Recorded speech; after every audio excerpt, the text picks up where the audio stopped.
JJK Modulo chapter 23 dropped today. Let's talk about it. On this chapter, we got a lot of Japanese between Maru and Yuji continuing on from where they was at in chapter 22. There's a lot about this conversation that I might butcher. I've read this chapter about 5 times now, and I'm still a bit confused, not gonna lie. So if I make any mistake at all, anywhere, JJK enthusiasts, y'all correct me in the comments, please. If I anything I gotta say at all in this video, I already know what you gotta do. Go ahead and like, comment, share, subscribe, follow if you want TikTok. And let's talk about the chapter. So like I said, the conversation between Yuji and Maru continued. Yuji telling Maru, hey, even if we were to eliminate cursed energy, cursed spirits could still be produced. At the end of the last chapter, me and Maru were asking, how is this even possible? That's Yuji brings up the fact that even if they were to eliminate cursed energy from the Japanese, where cursed energy is more specific, more broadened, and more unique, that cursed energy can still be produced by people outside of Japan, in Tokyo, and overseas. And the cursed energy produced by those overseas, granted it's weaker in those areas, still leak back into Tokyo and eventually back into Japan. So the cycle will continue, right? We'll still see cursed spirits being produced in Japan regardless. On top of that, the elimination of cursed energy altogether is a very tall task. Because even if you were to go about eliminating cursed energy from everybody in Japan,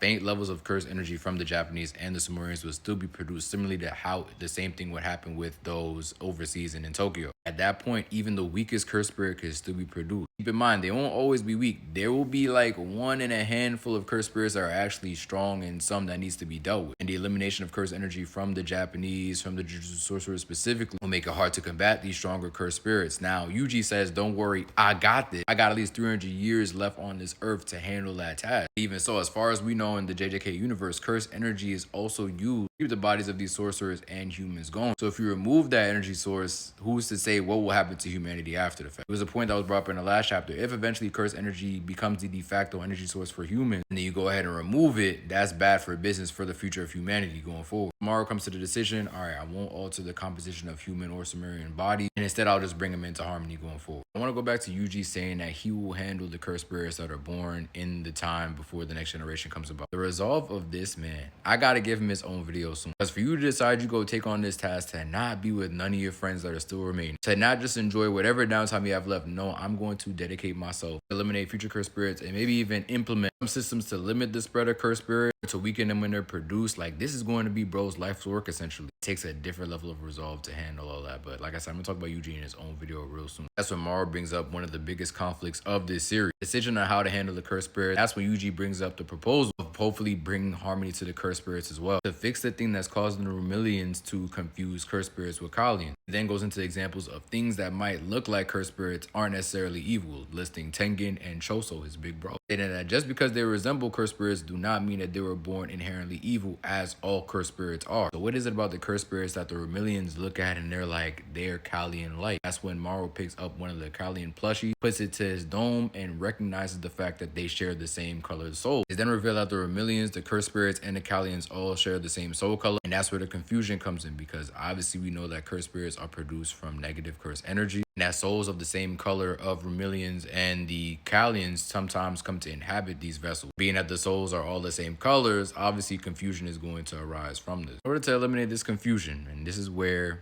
I might get confused in terms of what's actually going on in this conversation, Maru says, well, I cannot overwrite the color of their souls. There are other ways that we can go about doing it that won't impact the next generation. He says, if we remake this place, when he says we, I'm guessing he's speaking about him and his curse technique.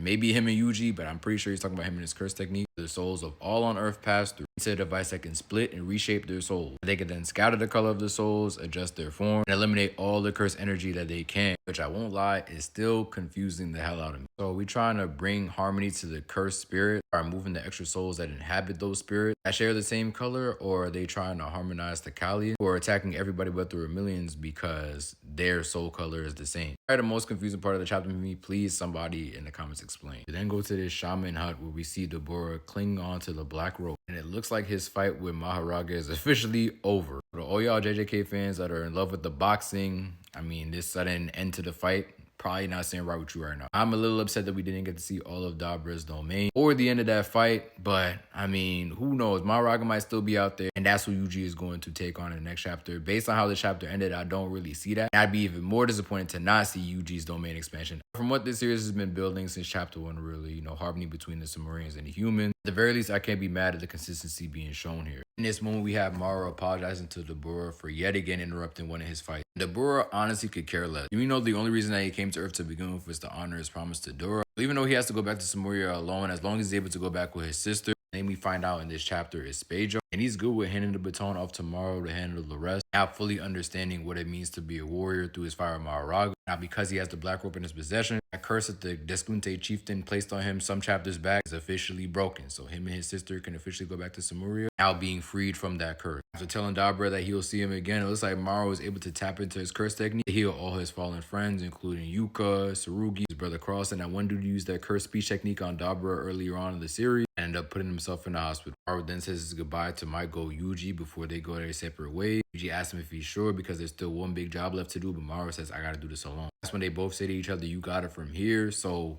that's where the indications of potentially Yuji taking on that fight between Dabra and Maharaga come in. While it would be lit to see Yuji fighting Maharaga years after Sukuna did the same thing in Shibuya, I really don't see that happening. If it did, that would be lit. But I just feel like Modulo is getting closer and closer to the end, and I just don't see where this fight between Yuji and Maharaga would fit in. Similarly to how he does with his friends, we see Maru seemingly giving harmony to these cursed spirits, asking that they're able to rest in peace, while also stating the fact that he wasn't prepared to bear such a burden on his own. Just then, right on cue, we get Cross, Yuka, and Tsurugi all joining him hand in hand so that he does not have to take on this burden by himself. The W friends they all are. With all of them hand in hand now, Cross and Maru do the finishing touches on the ritual of harmony. Cross saying by offering prayers to pacify all spirits, Maru ending, I now conclude the ritual of harmony, thus bringing an end to Jujutsu Kaisen Modulo chapter 23. I know a lot of people will be mad at the fact that we didn't get to see the end of Dabra versus Maharaga. At the end of the day, the events that took place in this chapter are a lot deeper than a singular fight in this series. Yuji and Maru working a way to find harmony, not just between the Simurians and the humans, but also for the curse spirit, as well as a way to tackle future curse spirits that will be produced through the negative curse energy before the next generation comes about. Ultimately, more important for the story that they're trying to tell in Modulo. Started off with the humans and the Simurians having trouble getting along with one another, ultimately leading to the events that have taken place in the past couple chapters. Rugi and Maru having to fight despite the fact that they didn't want to at all. Cross getting shot and put in the hospital because of human foolishness. For crying out loud, the fight between Maharaga and Dabra, yes, it was hype, but it's a fight that shouldn't have even had to happen. At the end of the day, each side felt like they were within their right.